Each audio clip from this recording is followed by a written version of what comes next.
When you think about countries with a strong starting position in Victoria Tree, then it's probably the industrial powers of the West, like Britain, France, Prussia, and well, the US definitely deserves mention as well. And perhaps, say, China or India with some modernization. But a country with a surprisingly strong start, at least starting region, is Sokoto. Um, why does Sokoto have a really strong region that it spawns in? So one thing is that you have access to lots of uh, natural resources that many other countries don't. So yeah, you have coffee and dye and so on, but you also have like the key industries to sustain significant industry. So you have plenty of coal and iron, lead, and you have sulfur as well if you conquer some of your neighbors. You have lots of logging camps, and wood is a surprisingly limited resource in Victoria Tree. So, say you're in a much stronger position to have a huge furniture industry than many of the established industrial powers do, um, and also which definitely deserves mention as well. In the late game, you have plenty of oil and rubber, both oil and rubber in this region. That's essentially everything you need to create an industrial powerhouse. Of course, if you get some modernization going, because you really are held down by your laws at the start of the game. And one thing that really helps in becoming a more technologically advanced power as well is if you can capture this province um, of eastern Mali with the Mosque of Djenne, which gives a 20% education access.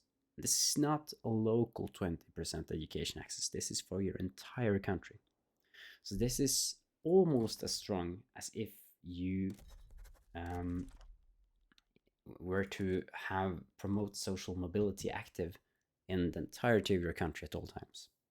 So this makes it possible to reach very high literacy rates as pretty big countries, as Sokoto will become here. So the goal for this campaign was to reach a 95% literacy rate and get this achievement of this called reading campaign. So that is starting below 20% and ending up at 95% literacy rate.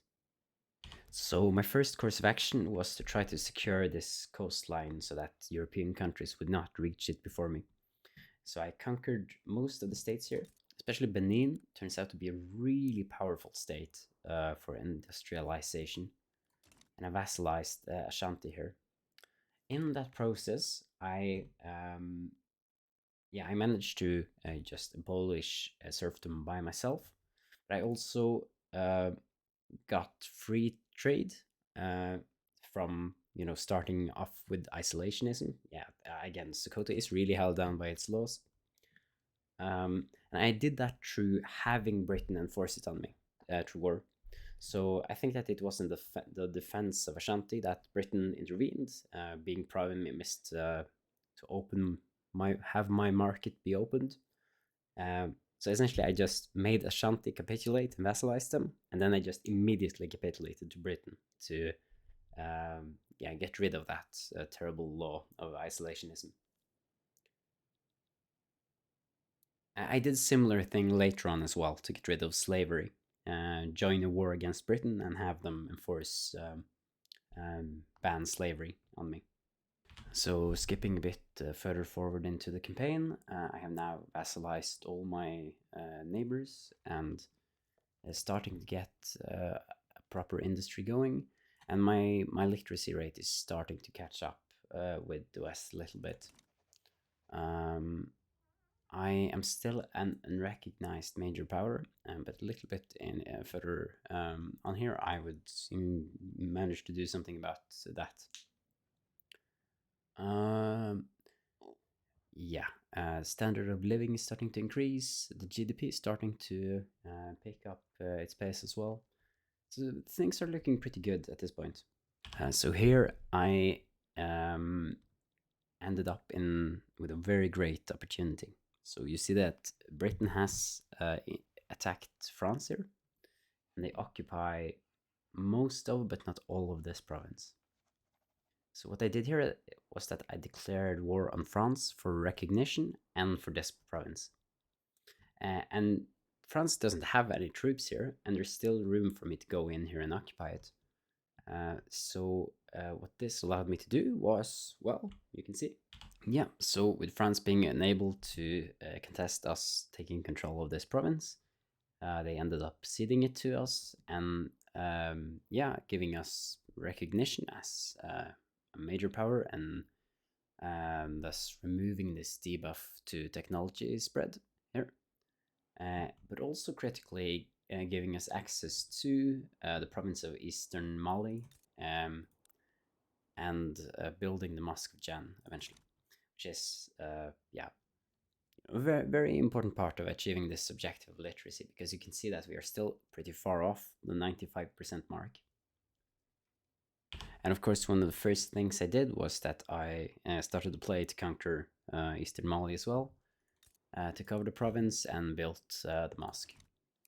You can see that at this point my GDP is really starting to pick up its pace. We are 200 million, and that's still a bit below the great European powers, but it's, you know, starting to become more comparable.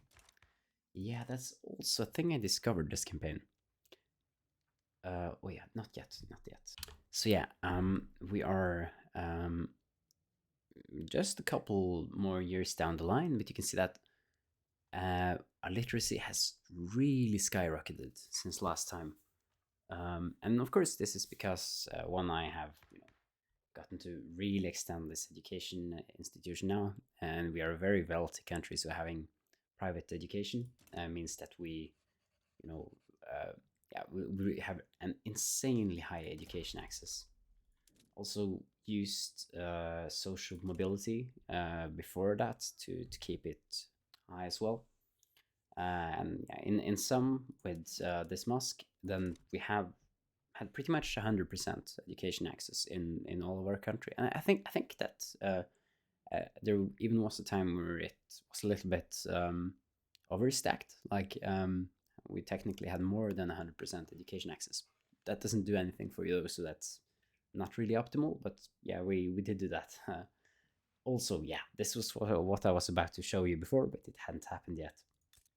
If Prussia goes anarchist, then the cursed, infamous Yellow Prussia of Victoria 2 makes its return, and this is not modded. This is in the base game of Victoria 2, so it seems that Yellow Prussia is still with us. Not as common to see anymore, though. Oh yeah, that's also something that's kind of annoying. Construct a skyscraper. Have full completed the survey, but I can't actually build it. There's not really anywhere to build it. So apparently it's not possible to build a skyscraper in this region. That really sucks, and I hope that they do something about that, unless there, you know, is some really good reason for why not, because, you know, this country is at this point, you know, completely caught up to the West in standard of living and GDP per capita, so there is no, you know, inherent reason why that should not be possible. And moving a bit forward in time, we now are getting really close to our 95% goal. At this point, we have passed all the other big countries in literacy rate. But of course, the small countries that are easier to achieve this as, we still have not passed some of them. And of course, this is the part where the Mosque of Djenne becomes so powerful, because the reason why it's so hard for big countries to reach a very high literacy rate is largely that, you know, you can't really use this decree on that large of a scale. So that you essentially get, you know, a very, very slightly weaker version of it over your entire country for free like that. Insanely powerful and very underrated. Yeah, at this point we have the greatest GDP in the entire world by fairly big margins, really high standard of living. Our little, what can you say, West African Luxembourg here actually beat us out. They are in my market, so they very heavily benefit from that. But yeah, then this is technically the country in the world with the highest standard of living. Um, in the late game, you can really see the benefits of this region. You have, have your opium, you have your oil, you have your rubber. So you can really get advanced industries like electrics and so on going. So yeah, now the inherent power of this geographic location is really starting to shine. One more thing though, have you heard that? Yeah, I don't know. I've heard that there is no Canada like French Canada, and I don't know quite the origin of this, but um, I think that in this world that rings even more true. So this is where I eventually did. Yeah, I guess it was just about waiting for numbers to go up in the end, I guess. But this is where I eventually ended up reaching the initial goal of a 95% literacy rate. And yeah, I think this was a really fun campaign. I kind of recommend that you play as Sokoto or another country in this area. Like maybe just straight up starting as Messina is a fun start. I don't know. But yeah, this region is underrated and it really has an inherent geographical strength in terms of resources in Victoria Tree. Um, if the game lagged less late game, I would probably try to kick Britain and France out of Africa in the late game, but wars are so slow at this point, so I just stopped the campaign here. But we have reached, a really, really, really high literacy rate comparable with microstates in Europe for this extended economic powerhouse. We have reached almost 1 billion in GDP, far surpassing the rest of the world. Really high standard of living. There is one thing though about this world, because this is a very strange world. We are a pretty market liberal country, like in many ways similar to the US, well, except this part monarchy and autocracy, similar to the US in legislature, maybe except this as well. And uh, we are pretty market liberal country, pretty capitalist. The rest of the world, not so much.